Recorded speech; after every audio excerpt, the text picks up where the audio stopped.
Bom dia. Como a gente tinha combinado, eu gravo aqui para vocês um pequeno vídeo retomando as matérias que vão aparecer na nossa prova bimestral de quinta-feira, tá certo? O vídeo não é naturalmente uma substituição daquilo que está no caderno e no livro, mas é para ajudá-los, tudo bem? Então, assim, a matéria da nossa prova são os fenícios e os persas. Primeiro, tratando dos fenícios, tá? Eu vou seguir mais ou menos o que está aqui no livro. Lá na página 136, a gente tem lá quem eram os fenícios, né? Os fenícios, o território antigo ocupado pelos fenícios, é equivalente ao que seria hoje o território do Líbano, tá? Então, os fenícios é como se eles fossem os indígenas do Líbano, né? Os moradores originais, os nativos do Líbano. Muito bem. Outra coisa, os fenícios, o que acontecia com eles? Eles habitavam uma região muito montanhosa, uma região que para a agricultura não era uma região fácil, né? Aliás, não é uma região fácil. Isso fez com que eles tivessem que procurar uma outra alternativa de sobrevivência que não fossem as plantações. Então, o que os fenícios fizeram? Eles buscaram, então, o comércio como uma atividade para sobreviver. Então, os fenícios foram grandes comerciantes e navegadores, tá? Não esqueçam disso não, tá? Eles eram importantes navegadores e comerciantes, já que plantar era difícil por conta da área ser montanhosa, etc e tal. Eles acabaram se dedicando muito ao comércio e à navegação, tudo bem? Claro que para navegar, eles navegavam ali pelo mar Mediterrâneo, que é o mar que separa a Europa da África. Eles tinham que ter conhecimentos de astronomia, até para que a partir da observação eles pudessem se localizar. Eu vou e preciso voltar com o barco e tudo mais. Se eu vou fazer comércio, eu preciso comercializar alguma coisa, naturalmente, né? Então, o que eles faziam? Os fenícios, eles vendiam para as civilizações que moravam perto deles lá, eles vendiam tecidos, vidros, joias, móveis e tudo mais. Não adianta eu saber navegar, querer comercializar se eu não tenho o que comercializar. Outra coisa, as cidades-estado fenícias e as colônias. Bom, como o território fenício é um território ocupado por áreas muito montanhosas, a comunicação entre as cidades era muito difícil. Então, se tornou muito difícil o estabelecimento de um governante só, que pudesse mandar em todas as cidades. Então, cada cidade fenícia tinha um governo só. Cada cidade fenícia tinha o seu próprio governo, cada cidade fenícia tinha a sua própria administração, cada cidade fenícia tinha suas próprias leis. Por isso que a gente diz que os fenícios se organizavam do ponto de vista político, quer dizer, do ponto de vista do governo, em cidades-estado. Quer dizer, cidades-estado significam cidades com governos próprios. Aí vocês podem dizer assim, mas por que todas elas fazem parte da civilização fenícia? Todas elas fazem parte da civilização fenícia porque, apesar do fato de cada uma delas ter seu próprio governo, sua própria administração, a cultura era uma cultura só, a língua era uma língua só, o jeito de vestir era um jeito só. Então era um povo só, mas as cidades tinham um governo independente, tá? Cada cidade tinha seu próprio governo. O nome das cidades vocês não precisam memorizar. Bom, aí aqui fala do comércio. Claro que por serem povos comerciantes marítimos, né, eles acabaram dominando terras em outros lugares e tudo mais. Então eles tinham colônias, né? Colônias são terras que você tem além das suas áreas originais. Outra coisa importante, o alfabeto. Os fenícios, eles não criaram a escrita. Houve civilizações anteriores aos fenícios que já tinham criado a escrita. O caso da Mesopotâmia, que criou a escrita por volta de 4.000 anos antes de Cristo, depois o Egito e tudo mais.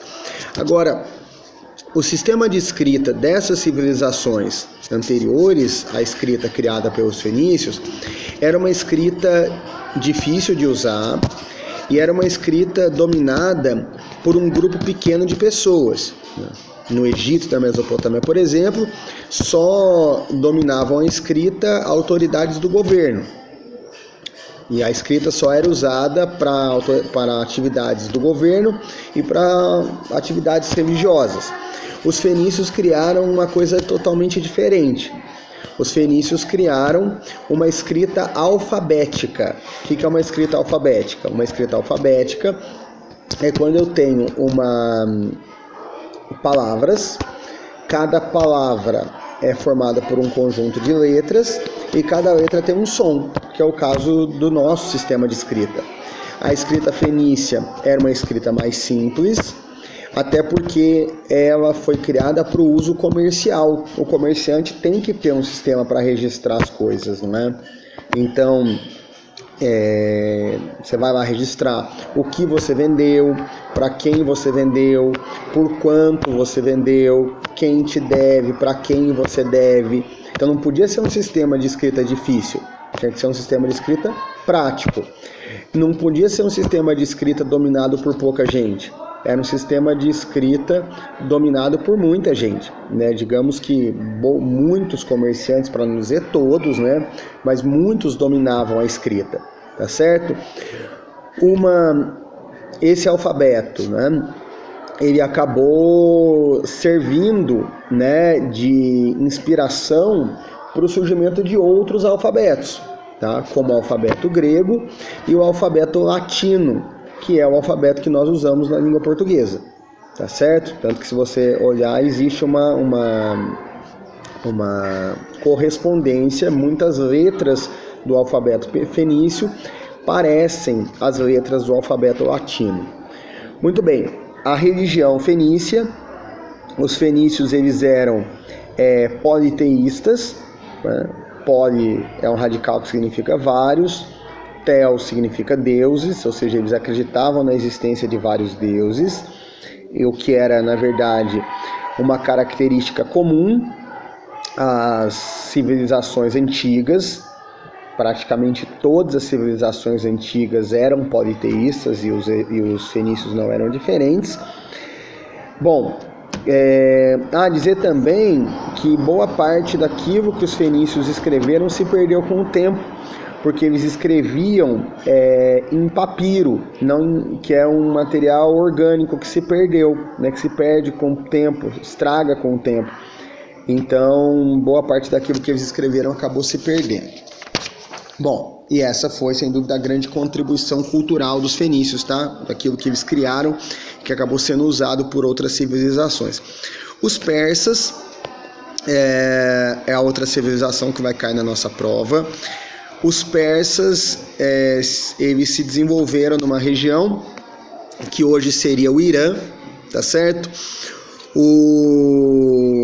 Eles tinham, né, os persas, eles se organizaram, na verdade, numa região, eram dois povos, na verdade, ali no Irã, né, antigo, os medos e os persas. Eles tinham um exército muito poderoso, tanto é que a gente pode considerar que os persas foram os grandes conquistadores do Oriente Antigo. Basicamente, todas as civilizações da Antiguidade Oriental foram dominadas por eles. O Egito foi dominado por eles, a Mesopotâmia foi dominada por eles, os fenícios foram dominados por eles, tá? Então era um povo muito... a força militar deles era muito poderosa. O primeiro imperador persa foi Ciro II, que teve como principal feito unificar os dois reinos, medos e persas. era um grande administrador, que foi o responsável pelo domínio da Mesopotâmia. Depois veio Cambises, responsável pelo domínio do Egito.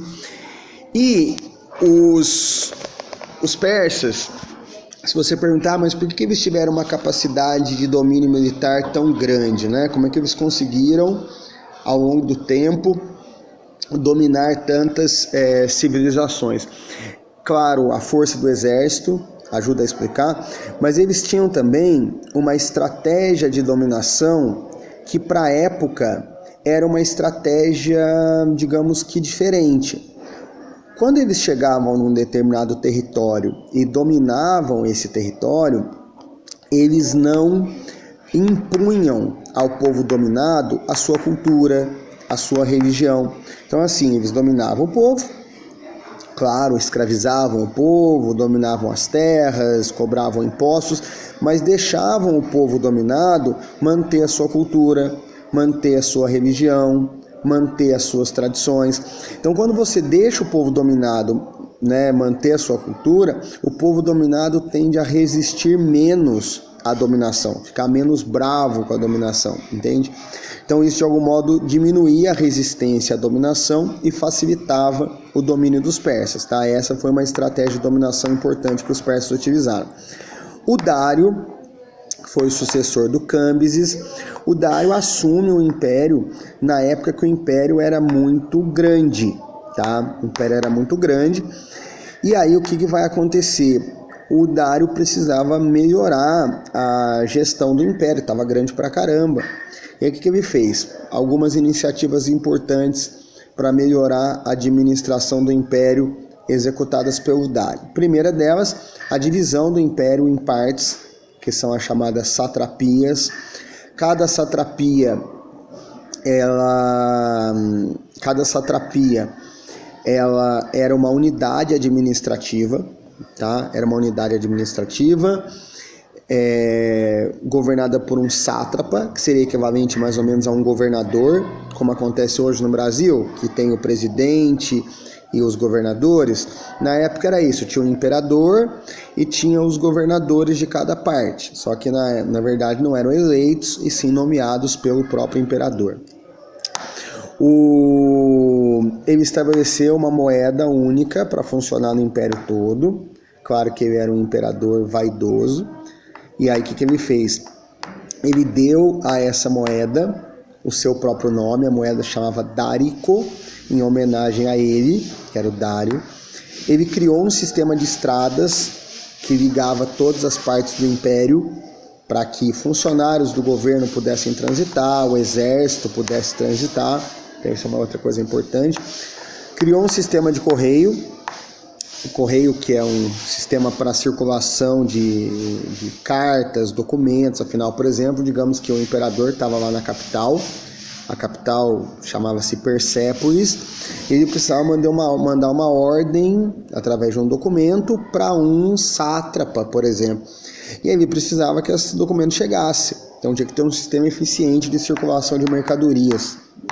Ao que se indica, foi o primeiro sistema de correios que se tem notícia. Bom, aí que fala, né, do sistema de correios, como é que funcionava, e etc e tal, tá? Aí fala da sociedade persa, que tinha os palácios e tudo mais, e fala da religião, tá?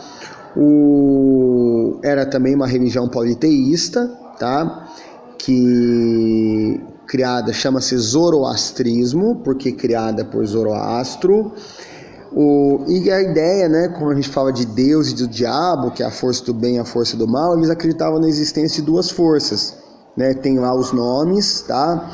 Não precisa ficar decorando esse nome difícil. Ahura Mazda, que seria o deus do bem, o deus da construção, e Arimã, o deus do mal, tá?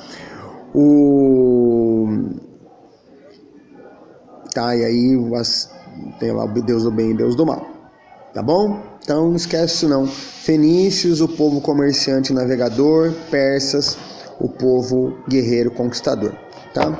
Boa prova para vocês quinta-feira. Um abraço. Tchau, tchau.